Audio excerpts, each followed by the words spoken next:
तो आज हम जानेंगे एनआरएफ कॉलेजेस को किस पैरामीटर के बेसिस पे रैंकिंग देती है। क्या आपको ये रैंकिंग चेक करनी चाहिए किसी भी कॉलेज में एडमिशन लेने से पहले? जो ये नाम पहली बार सुन रहे हैं उनको मैं बता दूं, एनआरएफ एक रैंकिंग मैकेनिज्म है जो डिफरेंट स्ट्रीम्स के कॉलेजेस को रैंकिंग देती है। For example engineering, medical, pharmacy, management and so on. Start करते हैं। अगर आपको ये वीडियो इन्फॉर्मेटिव लगे तो वीडियो को शेयर एंड लाइक कीजिएगा।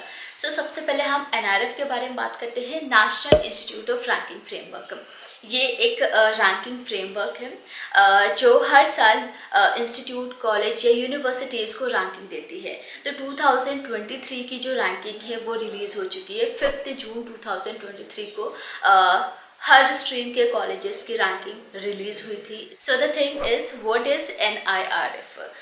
MHRD ने NRF को अप्रूव किया। Honourable ministry of human resource development ने इसे लॉन्च किया ऑन 29 सितंबर 2015। 2015 में सारे ही इंस्टीट्यूट्स, कॉलेजेस, यूनिवर्सिटीज़ पार्टिसिपेट नहीं करते थे, इसलिए 2018 में सभी कॉलेजेस को मैंडेटरी कर दिया पार्टिसिपेट करने के लिए।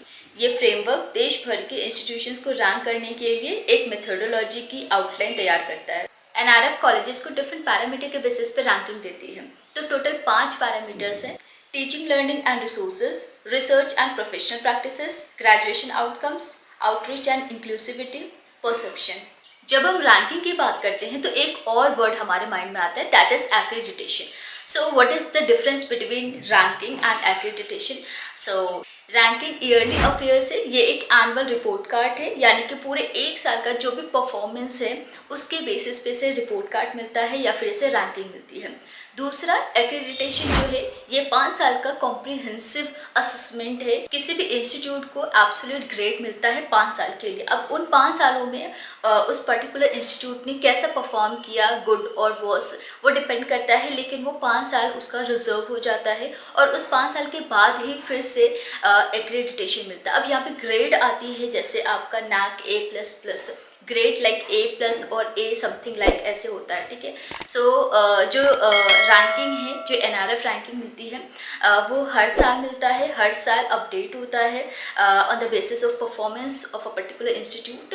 बट एक्रेडिटेशन 5 साल का कॉम्प्रिहेंसिव असेसमेंट है, तो वो पूरे 5 साल के लिए ग्रेड दिया जाता है एंड उसके बाद उसे रिन्यू या फिर अपडेट किया जाता है, ठीक है।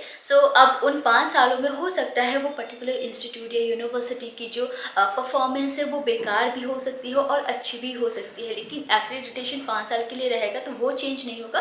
बट हाँ, रैंकिंग में डिफरेंस आ सकता है। हो सकता है इस साल इस कॉलेज को नंबर 1 रैंकिंग दी गई हो, तो हो सकता है नेक्स्ट ईयर इसे नंबर 2 या नंबर 3 पे भी रखा जा सकता है, ठीक है। ये बेसिक डिफरेंस है ranking and accreditation. IIT Madras India का नंबर 1 कॉलेज है, यानी कि पिछले 5 साल से इन्होंने फर्स्ट पोजीशन होल्ड करी है। और इंजीनियरिंग कैटेगरी या स्ट्रीम की बात करें तो पिछले 8 साल से इन्होंने फर्स्ट नंबर यानी कि फर्स्ट रैंक होल्ड किया है। Overall IIT Madras number 1 position hold कर रही है। नंबर 2 पे है IISc बेंगलुरु, नंबर 3 पे है IIT दिल्ली। इसके बाद यूनिवर्सिटीज़ की बात करें तो NRF रैंकिंग ने नंबर 1 रैंकिंग दी है IISc बेंगलुरु को, उसके बाद JNU, देन JMI। और कॉलेज की बात करें तो मिरांडा हाउस नंबर 1 पोजीशन पे है। And engineering field, pharmacy field, medical field, different category है, डिफरेंट स्ट्रीम से। अब यहाँ पे आप टॉप 10 कॉलेज को कंसीडर कर सकते हैं जिन्हें NRF ने रैंकिंग दी है। बट अगर आप 10 के बाद देखोगे जो कॉलेजेस हैं जिन्हें NRF ने रैंकिंग दी है वो मे बी आपके अकॉर्डिंग सही ना हो, और ऐसा ज़रूरी भी नहीं है, क्योंकि NRF जो रैंकिंग देती है वो टोटल 5 पैरामीटर्स है। उन डिफरेंट पैरामीटर्स के बेसिस पे किसी भी एक पर्टिकुलर कॉलेज, इंस्टीट्यूट या फिर यूनिवर्सिटी को नंबर देती है। एक फिक्स नंबर होता है, आउट ऑफ दैट जो भी नंबर मिलता है उस इंस्टीट्यूट, कॉलेज या यूनिवर्सिटी को, उसके बाद रैंकिंग दी जाती है।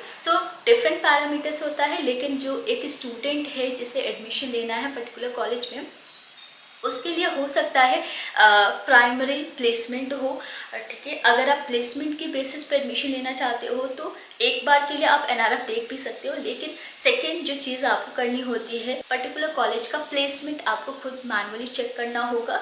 मीडियम सैलरी कितना ऑफर कर रही है जिस इंस्टीट्यूट में आप जाना चाह रहे हो। सो एनआरएफ जैसे कि डिफरेंट स्ट्रीम के कॉलेजेस को रैंकिंग देती है। तो पहले 2022 में टोटल 11 स्ट्रीम था, बट अब ये 13 स्ट्रीम हो चुकी है। तो 2 कौन से स्ट्रीम ऐड हुए हैं, innovation and agriculture and allied sectors. So किसी भी कॉलेज में एडमिशन लेने से पहले डेफिनेटली आप एनआरएफ रैंकिंग कंसीडर कर सकते हो, लेकिन सोलली आप एनआरएफ रैंकिंग पे डिपेंड नहीं हो सकते हैं। आपको खुद भी रिसर्च करना होगा, क्योंकि कई सारे ऐसे कॉलेजेस इंस्टीट्यूट्स हैं जिसको बहुत ज़्यादा नीचे रखा गया है, जबकि उसकी रैंकिंग अच्छी हो सकती थी। जैसे कि यहाँ पे ओवरऑल देखा जाता है, तो अगर आपके 1-2 फैक्टर्स है, 1-2 पैरामीटर्स है जिसके बेसिस पे आप एडमिशन लेना चाहते हैं, तो उसके बेसिस पे आपको मैनुअली अपना एक लिस्ट बनाना पड़ेगा, ठीक है। सो और कोई डाउट है आपको एनआरएफ रैंकिंग से रिलेटेड, डेफिनेटली आप हमें कमेंट कर सकते हो। एनआरएफ रैंकिंग हर साल परफॉर्मेंस के बेसिस पे रिलीज़ की जाती है। सो आप 2023 के पहले की रैंकिंग भी चेक कर सकते हैं। 2015 से ये रैंकिंग स्टार्ट हुई। सो आज के लिए बस इतना ही, मिलते हैं next video. Thank you so much.